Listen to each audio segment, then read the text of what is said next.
So Frank, what is the news on the street? What's your plan of action this week? Obviously with the gyms reopening, are you planning on going back? What's on the cards? Yo Dave, I'm really psyched. The gyms are opening. I'm ready to get massive and swole. Okay, yeah, Frank, I understand. You're excited to go back to gym, as is, myself, as is a lot of people.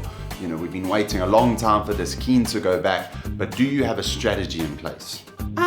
Well, basically, I want to get as massive as possible in the shortest time possible. So I'm going to go back and do every movement for 4 sets of 12 reps, because that is how you get big. Okay, so Frank, yeah, you're just going to go in and a whole bunch of exercises together. Do you think that's a wise decision? Especially now that you haven't been in the gym for a long time, and just a wise decision in general. Do you think it's a good idea just to go in and do multiple exercises back to back with no real plan and just hope for the best? Well, that is my strategy, Dave. I figure if I lift weights and do a lot of exercises and my body is really sore after the session, I must be making progress. Yeah, Frank, I understand. You want to go hit some squats, maybe you want to, work in your pecs, hit some bench press. But just remember, Frank, you haven't trained with weights in a long time, so your body is going to really be impacted by the stimulus you place on it.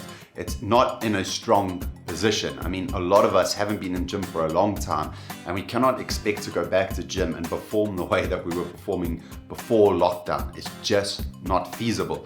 So if you go in there like a hero and try to throw all the weights around, you're gonna severely hamper your progress, actually, because you're gonna go in there and you're going to cause serious muscle damage. And then what's going to happen? You're not going to be able to train for a few days because your body's going to be that sore. So do you think it's a wise decision to go into the gym, hammer it for the first session, and then be out of training for a week? For me, that doesn't seem like it's going to provide you with much progress. Well, Dave, if I can't walk for a week, that must mean that I had a fantastic session. No pain, no gain. Frank, don't you also, you work a pretty demanding job as well. And the minute you go back into the gym, your central nervous system is going to be fatigued. It's not used to having these weights put on it, these movements to be executed. So your central nervous system is going to be challenged quite a lot. Do you think it's feasible that the first week back, you're going to be very tired because you're going to go in and do a bunch of exercises? Your body's going to be sore, your central nervous system will be taxed. How is that going to translate to your life and your career when suddenly your productivity goes down because you are so sore and tired? Yeah, to be honest, Dave, it is a bit hard. My profession being a male stripper, my energy has to be high. I've got to be enthusiastic, and I've got to be rock hard, baby. So Frank, as I tell a lot of people when they come to me, having a plan of action is so important. If we're going to go into the gym, why not make sure we're doing things correctly? Why not have a strategy in place? And why not just make sure we get the most out of sessions? Because what's the point of going into the gym and doing all of that hard work and then not backing up with the correct strategy in your training and also not backing up with correct nutrition? It just seems like, you're just going to end up spinning your wheels. So why not have a strategy going back to gym? Why not play it safe, and just be smart about this?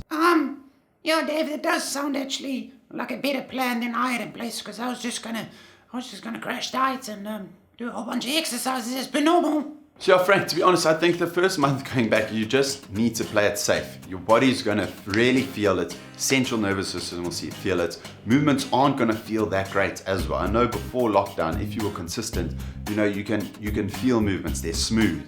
Now when you're going to go back, they're going to be uncomfortable. So don't get discouraged by that. Don't get discouraged that your strength is down, that movements aren't feeling that good, that your execution isn't on point. It will come back. If you were consistent before lockdown, you'll be surprised at how quickly you'll be able to bounce back. But my suggestion for anyone, including yourself, Frank, is don't try to be a hero and go back into it and go flying, because it's going to leave your recovery impaired, it's going to leave your central nervous system taxed, and it's ultimately not going to help you move forward. It's just going to be from one stumbling session to the next. Movements will be sloppy, recovery will be shit, and you're ultimately not going to progress. And why do we want to go in the gym? We want to progress, especially after lockdown. We're not feeling great.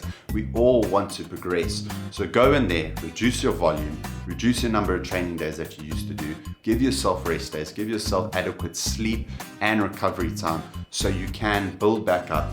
And before you know it, you'll be flying. But you must take the little baby steps first.